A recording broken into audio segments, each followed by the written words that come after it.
So, when I realized that I was drinking too much alcohol, I immediately tried to take a break from drinking. I remember it kind of hit me one day. I'd been drinking every single day for over a year. I didn't remember the last time that I had had an alcohol free day, and I just realized, okay, I need to take a break. This is a little bit scary. I've been drinking every day for a long time. So, I remember I was going to take a week-long break from drinking.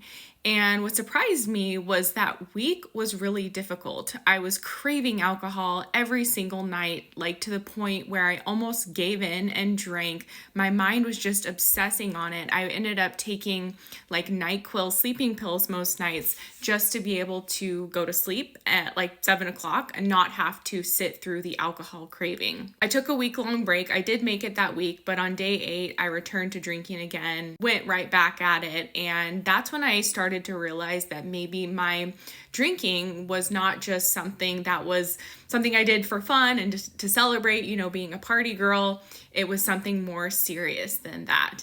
And that started several years of me really trying to control and rein in my drinking, and nothing worked. I would try to quit and take breaks, week-long breaks. Even just taking a couple of days off as a daily drinker was really hard. Usually I'd wake up Monday morning, super hungover after binging all weekend and say, okay, I'm not going to drink this week. And then I'd make it to like Tuesday or Wednesday. And then I'd be like, well, okay, I can have a drink.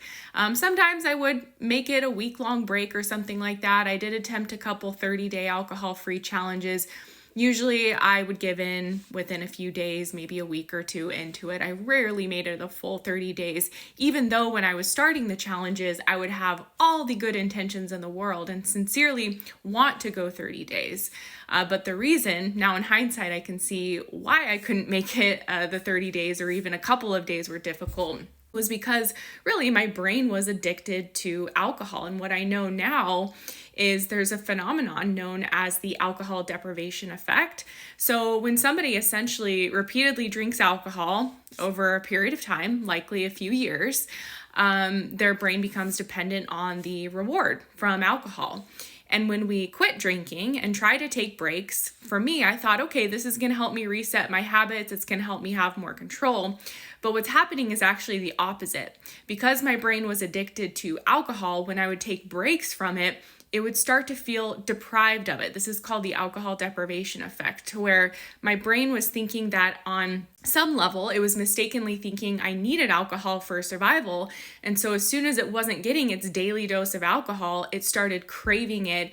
And those cravings would be just so strong and so powerful to where eventually I would give into it. Like my willpower would burn out and I'd be like, screw it, I need to get a drink. Kind of like how if you're fasting from food and, a 3-day juice fast sounds like a really good idea on day 1, but even by the end of day 1 or day 2, you're like, oh my gosh, I just want to eat. Similar kind of thing happens when we have alcohol dependence. Like we genuinely, a lot of us want to get this issue under control, but our brain is hijacked to crave the substance, and it becomes really, really hard to moderate our drinking. Once we start, it's hard to stop. And then it's also hard to quit drinking, because in either way, we are either craving alcohol if we're sober, or once we're drinking, our brain is just saying more and more and more. It's chasing that endless buzz until we drink until passing out and blacking out. And then we wake up the next day frustrated, wondering why we did it yet again. And the cycle just continues. I know this so well because I was in this cycle for nearly 10 years with my drinking. And for a lot of that time, when I first started drinking, I enjoyed it. I was like, this is fun. I love to party. But I honestly saw it as a phase. I was like, this is something I'm going to outgrow one day. Once my career gets more serious, or once I get a little bit older, like approaching my 30s, I'll kind of rein it in and take it more seriously and not drink so much. But again, that first week-long break, I tried to rein it in, and it was so hard, and I was just so eager to get back to drinking. And so I tried for years to fix this issue, and I could not, until I learned about a neuroscience treatment that works to address the issue of excessive drinking at the root level neurologically in the brain. And I honestly feel like the addiction that I had to alcohol has been completely erased from my brain.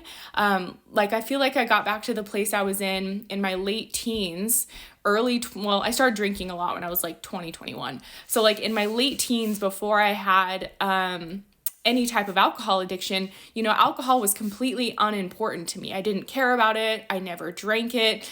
Sometimes I would drink with friends or whatever, but I could go months without drinking. If I had a bad day, I didn't feel like I needed a drink. If I was going out with friends, I didn't feel like I needed a drink. So through the neuroscience treatment, that is what my brain got back to. It really felt like it completely healed of the alcohol addiction. And so what happened for me after this treatment is I ended up quitting drinking sort of by accident, because that's something else that's really unique about the protocol as well, is that you actually don't have to quit drinking alcohol when you do this treatment. And the reason is it started while you're still drinking, and over time your brain gradually unlearns alcohol use disorder. And when that happens, a lot of us no longer crave alcohol. If and when we do drink, we have an off switch. So for me, I could have 1 or 2 drinks and I wouldn't really want to have more than that. It would be easy to stop. Whereas before, 1 or 2 drinks was like just getting started and it was so hard to stop. But I did this treatment for a year, and after a year, I ended up quitting alcohol by accident, because I kept going month after month after month of just not drinking. It just didn't occur to me. I didn't really care for it anymore. It just wasn't an interest of mine, which is wild because I was a daily drinker for nearly 10 years. Like, having just 1 alcohol-free day during the week was really hard and usually not something I did. I might have 1 or 2 alcohol-free days a month, if that. But this treatment, just over time, I feel like it repaired my brain. It fixed my brain of the alcohol addiction, and I got completely free. It was so cool to see myself be a normal, moderate drinker. Say I'm going to go out for 2 drinks and stick to 2 drinks and be able to have, weeks without drinking, or, not drinking during the week and then only drinking on a Friday night, a couple drinks, no more hangovers, no more blackouts.